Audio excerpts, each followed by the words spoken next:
সাইয়েদনা ইব্রাহিম বললেন, ঘরের দরজার চৌকাঠ পাল্টে ফেলো। মনে আছে ঘটনা? তা ভুলে গেছেন বোধহয়।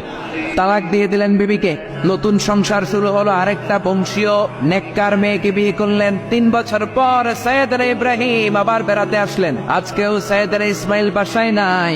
সাইয়েদনা ইব্রাহিম সালাম দিলেন, আসসালামু আলাইক। এবার জাদুমাখা কণ্ঠে, কুকিল কণ্ঠে, মোলায়েম কণ্ঠের একটা মেয়ে ঘরের ভেতর থেকে বলে, ওয়ালাইকুম আসসালাম। ওয়ালাইকুম আসসালাম। সাইয়েদনা ইব্রাহিম বললেন, কাইফা হালুকি ইয়া উম্মি, মা কেমন আছো বলো বলো।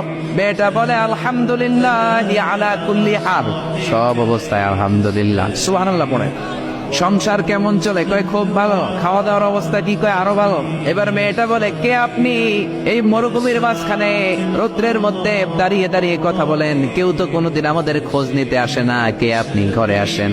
সাইয়েদনা ইব্রাহিম বলে, না, আমার পরিচয় দিব না, ঘরেও আসবো না। মেয়েটা বলে, আপনি যদি ঘরে না আসেন আমি কিন্তু রাগ করবো।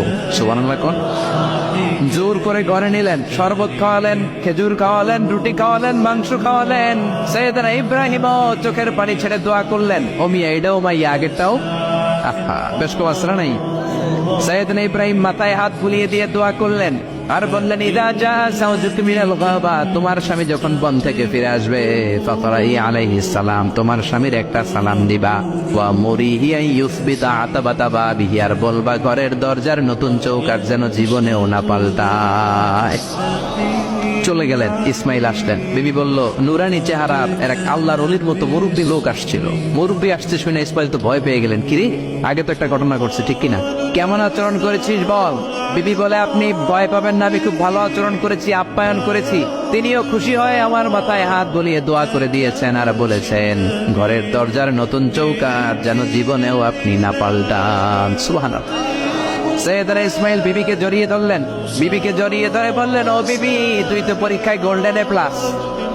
যেই মুরব্বী লোকটা এসেছিল সাধারণ কোনো মানুষ নয়, তোমার শ্বশুর আমার বাবা ইব্রাহিম খালিল। আমার বাবা যেই কথা বলে গিয়েছেন, যে ইঙ্গিত দিয়েছেন, এটা তো গ্রিন সিগন্যাল। আমার বাবা বলেছেন, তোমার যেন কোনোদিন তালাক না দেই, তোমার যেন ছেড়ে না দেই। এই যে তোমার হাতটা দুনিয়ার বুকে ধরলাম, জান্নাতে যেন তোমার হাত ধরে এই দুজনে জান্নাতে ঢুকে যায়। এজন্য বাবা মায়ের দোয়ার দরকার আছে না নাই?